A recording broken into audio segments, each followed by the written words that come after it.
Ndagusuje kandi nguha ikaze wowe wahisemo Elmo Pod. Ni iby'agaciro kuri we wakoze subscribe nawe utarayikora nicyo gihe ngo uyikore kugira ngo ibiganiro bitandukanye byaba iby'ubusesenguzi bwa siporo, match recap n'ibindi ntibizajye bigucika kugira ngo umenye ibintu byinshi ku bijyanye na siporo. Nitwa Elmogene gusa ntagomba ndi jyenyine, nza ndi kumwe na Mugisha Eri. Umeze neza? Neza kabisa.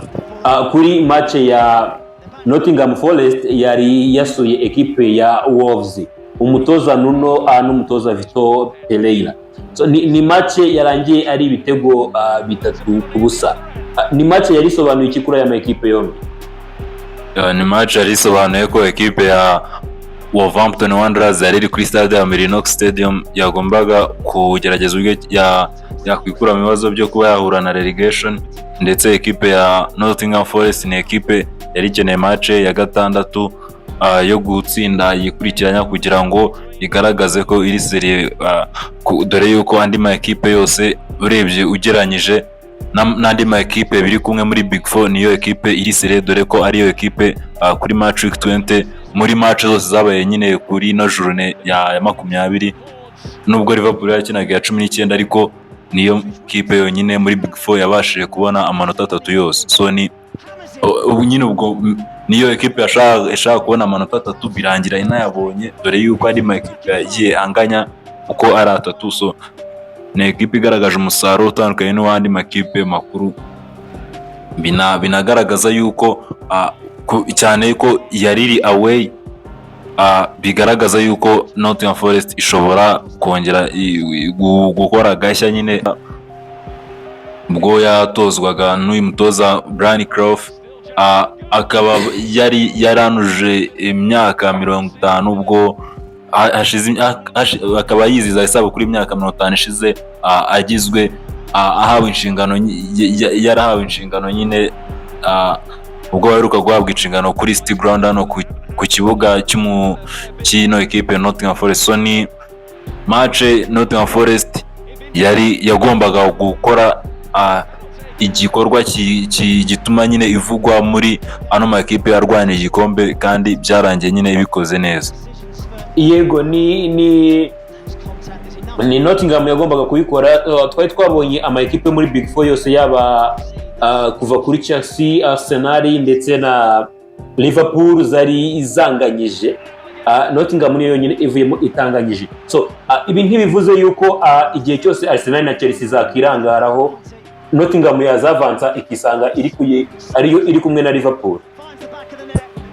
Biragaragara yuko ekipe ya Nottingham Forest ni ekipe ifite squad y'abakinnyi basanzwe batari nyine, urebye nk'aba Ora Aina n'umukinnyi wakuriye mu academy ka Chelsea, wareba ba Gibbs White n'ubundi no ekipe yatsindaga kuri no mugoroba ni ekipe yaturutsemo, wareba ba Anthony Elanga yarekuwe na Manchester United nk'ikipe itaramonaga nyine nk'umusaruro, wareba none ubundi kubona ngo bari gutwi nyine abafana bavuga batama comment ngo yarekuwe na Manchester United none iramurusha amanota arenga 15 yose. So urumva ni hafi, ubwo ni nk'amanota hafi nka 17 kugira ngo ubu ngubu urumva ni nabakinnyi ne baje ari wenda ubona ari nk'ibintu bisanzwe, ariko bikarangira nyine bo bahinduye ekipe. Wareba umutoza na Espirito nawe yatoje no ekipe ya Wolverhampton, birangira agiye mu Barabu, aragaruka none agaruka jya ikibuga kize neza, dore ari nyine urabona ko ari kuri move ya danger. Wareba nko kuri uyu Callum Hudson-Odoi nawe ni umukinnyi warekuwe na Chelsea, biri aho ngaho ubona ko nta kirimo, ariko one man is trash is another man is treasure. Ubu ngubu biragaragara ko ari on smoke. Wareba nkuno nyine wasimbuye James Ward-Prowse yagombaga kumanukana na Southampton, West Ham iramugura ayitangira ama assist menshi, ukabona ko ari no mu best performers yari ifite sezeruka, ariko size ukuntu ekipe ya West Ham yarekuye Ward-Prowse. So ubu ngubu Ward-Prowse nawe urabona ko arasimbura muri ekipe ya Nottingham Forest, agatanga ama assist nyine akagira uruhare rukomeye. Ni ekipe mbega yo nyine ya nakwita ifite swad ishaka redemption, nyine ishaka kugira nyine ikintu nyine igaragaza, kandi already yamaze kukigaragaza, ahubwo igisigaye ni ukureba niba bafite swaga nyine yo kuguma nyine kuri uyu mwanya nyine wa kabiri cyangwa se bakanavansa. Ubundi twari turi kuvuga ko ni ekipe ya Nottingham Forest ubu reka tuvuge ko imaze kwiyongeraho amanota 23 yose ugereranyije n'ayagize shampiyona yose nyine iheruka yashize ya 2023-2024.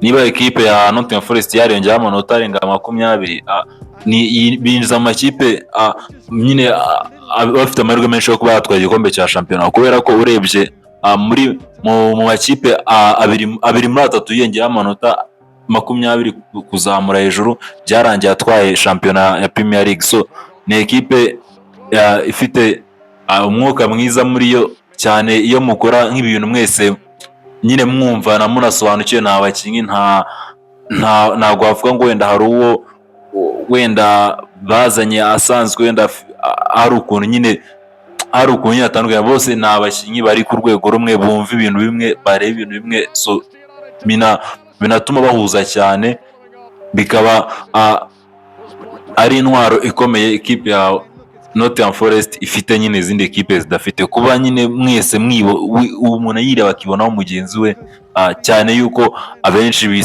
bisanze muri Nottingham Forest nyine wenda ku mpamvu wenda zitandukanye, bose ugasanga ikintu kibazo muri Nottingham Forest ni ukubona nyine umwanya uhoraho, bose bakaza ari ukujya babone iminota nyine yo kwigaragaza muri match.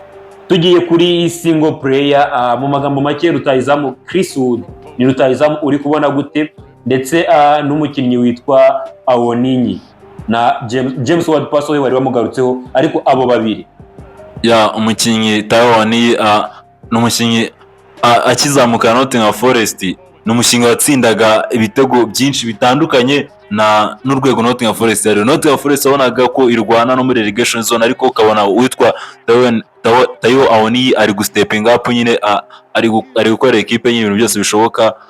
Ni umuntu ntekereza ko yahetse Nottingham Forest igihe cyahera. So ni Taiwo Awoniyi wahuye n'ibibazo akagira nyine ikibazo cy'imvune, bigatuma bashaka nyine bamushakira umusimbura Chris Wood araza, noneho ahita akonfirima yavuye muri Newcastle, nabona ko nta kirimo, nawe ari nk'ibyo navugaga, bavuga ati genda ushake nyine ukubaho. Aragenda nyine afatisha nyine muri Newcastle, nako afatisha muri Nottingham Forest, Newcastle imubonamo nyine nkaho nta kirimo.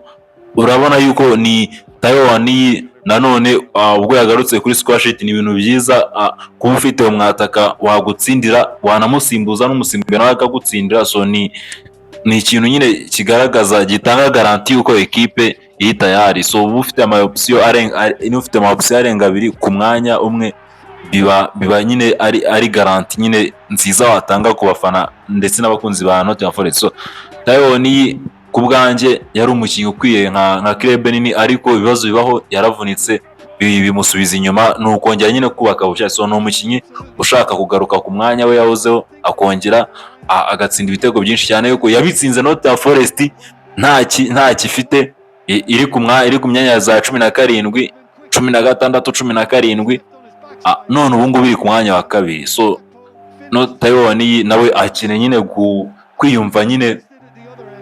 kwiyumva nk'umukinnyi nyine wa Nottingham Forest nyine muri iki gihe. So navuga nanone kuri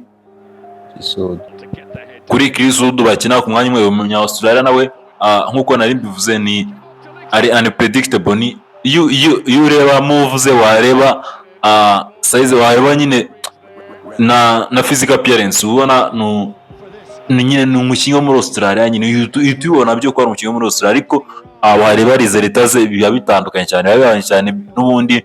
Igitego ni igitego, we niwo mupira akina, ni ugutsinda igitego, ndetse nawe mwanya we akwiye, we umubona nyine aserebura. So Chris Wood ni umukinnyi uri unpredictable. Ntabwo wamenya ngo Chris Wood ngo araguteza ibibazo bingana iki, ariko wisanga Chris Wood n'ubundi igitego yagitsinze. So ntekereza ko ubundi Chris Wood abantu twese twamwemeye igihe yatsindaga ikipe ya Newcastle, niba yatsinze hat-trick, niba sinibuka ariko ngira ngo yatsinze hat-trick. So ni Chris Wood, niba ari ni sezeruka ngira ngo atsinda ikipe ya Newcastle hat-trick. So Chris Wood kuri njyewe ni umukinnyi urane predictable ariko n'undi utanga umusaruro bigoye ko wakwirinda, kubera ko abantu benshi nyine baramwitiranya. So iyo umwitiranyije rero nicyo kibazo cye, aragutsinda. Ni umwataka ubu ngubu